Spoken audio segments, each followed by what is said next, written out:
Bismillahirrahmanirrahim. Alhamdulillah Rabbil Alamin. Wassalatu wassalamu ala ashrafil anbiya wal mursalin wa ala alihi wa sahbihi ajma'in.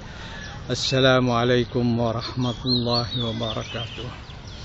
Alhamdulillah, kita bersyukur kepada Allah Subhanahu wa taala yang telah pun memberi peluang kepada kita untuk bertemu dengan Ramadan Al-Mubarak pada tahun ini. Dan mudah-mudahan kita berdoa dengan harapan dan dengan kegembiraan dan kesyukuran kerana peluang ini diberi kepada kita sekali lagi di dalam hidup kita. Kerana ramai saudara-saudara kita dan sahabat-sahabat kita yang telah pergi, yang tidak sempat bertemu dengan Ramadan pada tahun ini.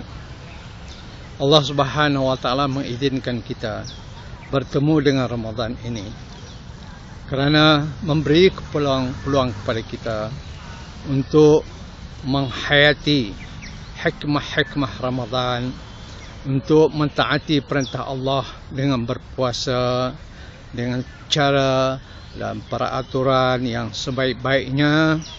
Mudah-mudahan dengan harapan untuk kita meraih pahala dan ganjaran di sisi Allah dan mencapai matlamat ketakwaan. Allah menjadikan tarbiyah, menjadikan skema dan latihan pada bulan Ramadan ini dengan insentif, dengan berbagai-bagai galakan, dengan menyebutkan kelebihan-kelebihan dan kemudahan-kemudahan untuk kita beramal, untuk kita berlatih, untuk kita menghayati sifat-sifat dan juga hikmah yang terdapat dalam ibadat puasa tersebut.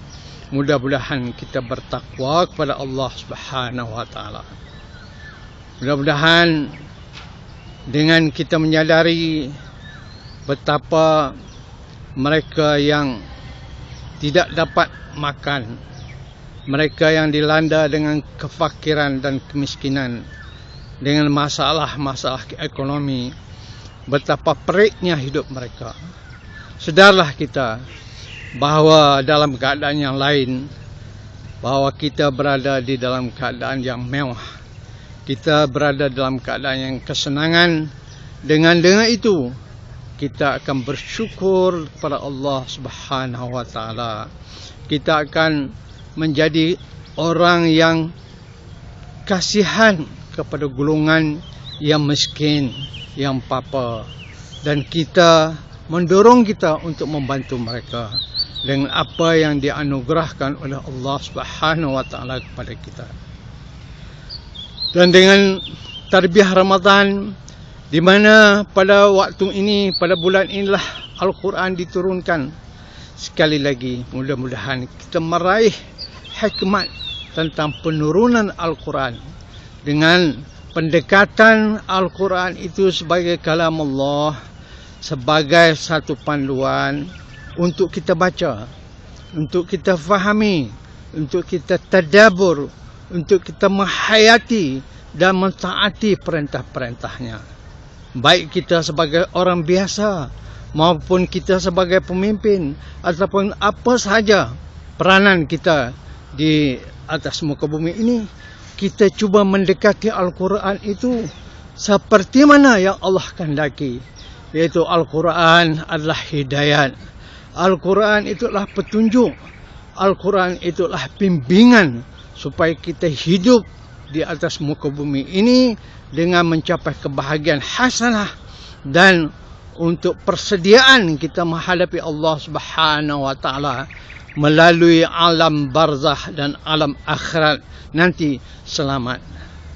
Mudah-mudahan dengan datangnya Ramadan ini akan memberi insentif dan galakan yang kuat kepada kita, terutama apabila ada Lailatul Qadar, di mana kita berusaha sedikit tetapi Allah menggandakan pahala dan ganjarannya yang begitu besar sehingga 1000 bulan, 1000 malam, alf syahr, 1000 bulan. Maka insentif ini adalah supaya kita memasuki Ramadan ini dengan sikap yang benar, dengan begitu gairah untuk menghayati seluruh hikmat dan kelebihan yang terkandung di dalamnya. Dimudahkan lagi oleh Allah Subhanahu wa taala kerana nafsu kita kekang. Kerana iblis dan syaitan itu ditambat, tidak melalui peranannya, tidak melaksanakan peranannya untuk menggoda kita. Maka ini akan memudahkan lagi kita untuk menuju dan mencapai matlamat ketakwaan kepada Allah Subhanahu wa taala. Tidak lain takwa itu adalah mentaati perintah Allah yang disuruh, yang dilarang, meraih ganjaran Allah, merinduinya, mencintainya, dan penuh bergantung kepadanya dalam semua hal. Padanya kita mengadu, padanya kita memohon pertolongan, dan kepadanya jugalah kita bersyukur, berterima kasih, memuja dan mensuci Allah Subhanahu wa taala. Mudah-mudahan Ramadan ini akan menjadi titik tolak kepada kita untuk memulakan azam baru, membaiki amalan kita, mendekatkan diri kepada Allah Subhanahu wa taala untuk meraih kebahagiaan di dunia dan akhirat. Wallahu a'lam. Assalamualaikum warahmatullahi wabarakatuh.